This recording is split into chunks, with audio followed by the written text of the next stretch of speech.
Good morning, my fellow yogic travelers. I'm mighty glad to be alive today, and I hope that you are too, as we continue to live, laugh, love, learn, linger, and live the life we love. I always begin by sharing something from either the affirmation masters or the motivational masters or the awakening joy masters who have passed through my life and who I've taken some transmission from. And I feel it's a tremendous honor and responsibility to keep holding the line. For those of you out there who know me, I have my suffering like everybody else, but in my public space, what I want to share is the thing that keeps us all above the nose above the waterline. There's a price that we all pay for becoming more conscious. Conflict is the beginning of consciousness as we go against the current of how it was.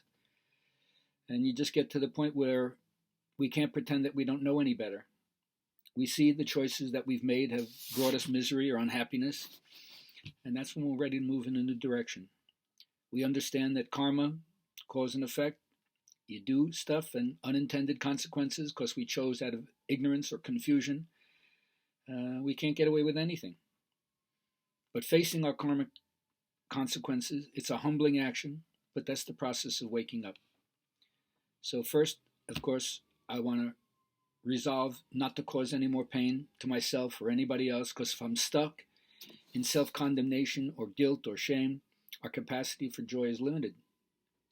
So if we're going to arise at the bliss of blamelessness, which the Buddha says is good, it requires facing our past honestly, reconciling ourselves with others, sounds like a 12-step program, and forgiving ourselves with compassion and understanding we didn't know any better at the time. Otherwise, our own mental state gets in the way of a loving heart rising to the surface. And whether or not our misdeeds are bigger than they really are when we see them with the light of truth, it doesn't matter as much as if we realize they're painful when we recall it, that's enough to make us know not to go down that road again.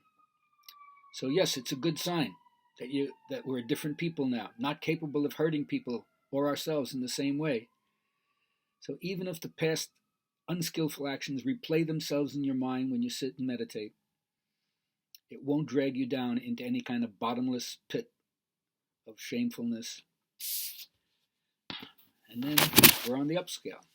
Now, the Buddha once grabbed a handful of leaves in his hand and said, "Are there more leaves in my hand or more leaves in the forest?"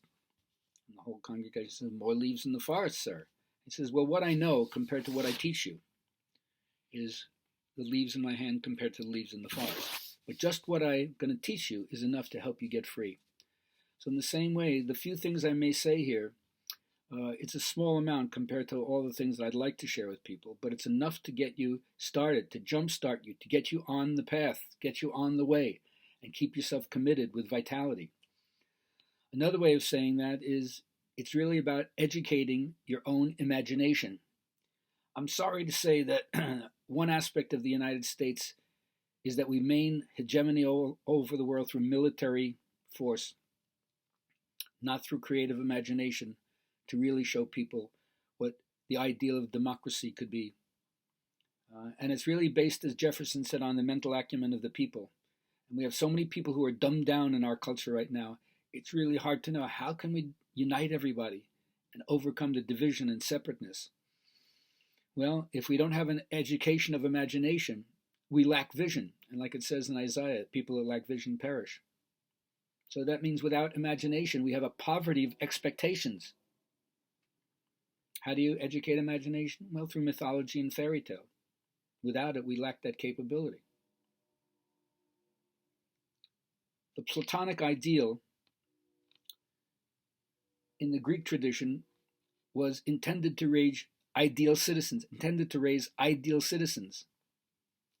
They were enlightened from their own point of view and perfectly adjusted to their reality. But we don't have enlightened citizens. We have citizens that in certain ways are completely ignorant of what's going on, not only in our own country, but at a global level. So how do we change? Well, it's because people believe certain stories they tell themselves. Our stories are as old as our own biology. And the myths are confabulations that we know are not true, but they speak to us psychologically. Myths never were, but always are. On the outside, totally false. On the inside, totally true. So what's the myth you're living? If you're not living a myth, you're probably involved in some kind of grandiose dream in a narcissistic way, because the myths help guide people not only to bind to their society, but to understand the mystery of life and to give them the right ethical conduct code, the yamas and niyamas, to be virtuous human beings and treat everybody with compassion. The essence of everything, of course, is, do you have the imagination? Do you have your own story that adds beauty, the aesthetic perception to everything? Because the way many schools teach is you just study to pass the test. There's no connection to the material. So learn by yourself, be an autodidact, and also learning with a group can provide certain things you can't learn alone. And if you do that, you hear the way other people look at life, and you get comfortable with other people's strange imagination as well. And I hope that you all find the mentor. I hope that you all find that connection between the person who gets you and blesses you and tells you, go thou and do likewise.